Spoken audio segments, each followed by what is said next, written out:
मैंने कई ऐसे मसीह देखे हैं, रात भर सोए, सुबह उठने के बाद घर का काम निपटाया, 2-3 घंटे बाद फिर सो गए और फिर उठ रहे दोपहर को, और कई बार तो फिर सो गए। इतना आलस, उनकी नींदें पूरी नहीं होती। फिर कहते हैं शारीरिक कमजोरी, हमारे अंदर ब्लड कम है, हमारे अंदर शारीरिक कमजोरी है, ब्लड कम है हमारे अंदर, इसीलिए हमें बड़ी नींद आती है। क्या करें, कहां जाना है, सो जाते हैं थोड़ी देर, है ना, सो जाते, आराम ही कर लेते हैं। बाइबल कह रही है ऐसा करने से क्या होगा, एक और झपकी ले ले, बेफिक्र होके सो जा।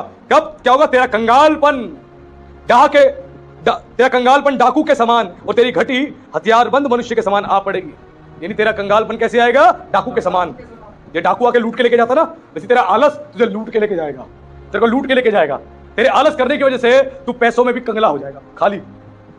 कई आपने लोग देखे होंगे, एक काम शुरू करते हैं, कुछ दिन बाद फिर बंद कर देते हैं। नौकरी पे लगते हैं, कुछ दिन नौकरी करते हैं, फिर छोड़ देते हैं, फिर अगली नौकरी पे लगते हैं, कुछ दिन करते हैं, फिर छोड़ देते हैं, फिर कोई काम चालू करता है, फिर छोड़ देते हैं। किस चक्कर में, आलस की वजह से। कहते हैं अरे बहुत दूर पड़ता था, जाने का दिल नहीं करता था, ज्यादा ज्यादा टाइम लग गया, इसलिए छोड़ दिया मैंने। मालिक जो है 1 घंटा फालतू काम करवाता था, इसलिए छोड़ दिया मैंने।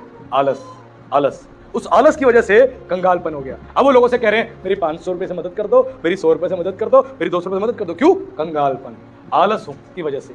एक आलसी व्यक्ति इस कंडीशन पे आ गया जिसका अपना खेत है, अपनी लैंड है, अपनी प्रॉपर्टी है, लाखों रुपए की होने के बावजूद भी, जिससे लाखों रुपए कमा सकता है, प्रॉपर्टी होने के बावजूद भी मांग रहा है, दे दो मुझे, दे दो मुझे, दे दो मुझे, दे दो मुझे, दे दो मुझे। क्यों, खेत में मेहनत नहीं कर रहा, खेत में मेहनत नहीं कर रहा, इसलिए उसकी खेत की हालत बिगड़ गई। और अब वो देख लिया उसने खेत में कि खेत इतना खराब हो गया, अब तो उसको और आलस आ गया।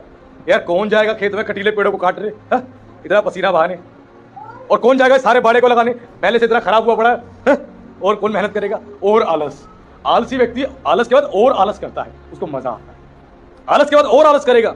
आलसी व्यक्ति कहीं जाना है, 1 घंटा लेट हो गया, कहता है 1 घंटा तो लेट हो ही गए, एक काम करो आज नहीं कल चले जाएंगे। आलस पे और आलस। अब तो रात होगी, रात के 11:30 बजे, अब क्या प्रार्थना करें, क्या बाइबल पढ़े, टाइम बहुत हो गया, कल से करेंगे, आलस, और सो जाता है। यानी आलस पे आलस। एक आलसी व्यक्ति, एक लेजी व्यक्ति आलस पे आलस दिखाता है और कंगाल होता चला जाता है, कंगाल। और जितना आप आलस करोगे उतना कंगाल हो जाओगे, उतने कंगाल हो जाओगे।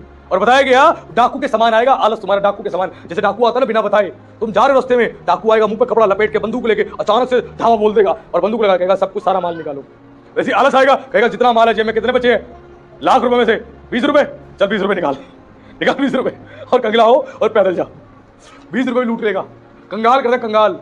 और एक समय पर वो खेत तक बिकवा देगा, आलस की वजह से वो खेत भी बेचना पड़ेगा। क्यों, आलसी व्यक्ति से खेत में मेहनत तो हो नहीं रही, परिश्रम हो नहीं रहा। अब वो क्या करेगा, खेत को ही बेच देगा, कहेगा खेत को बेच देता हूँ, 10 लाख रुपए का खेत है, 10 लाख रुपए तो हाथ में आएंगे, आराम से बैठ के मौज करूंगा, खेत भी बेच देगा आलस में।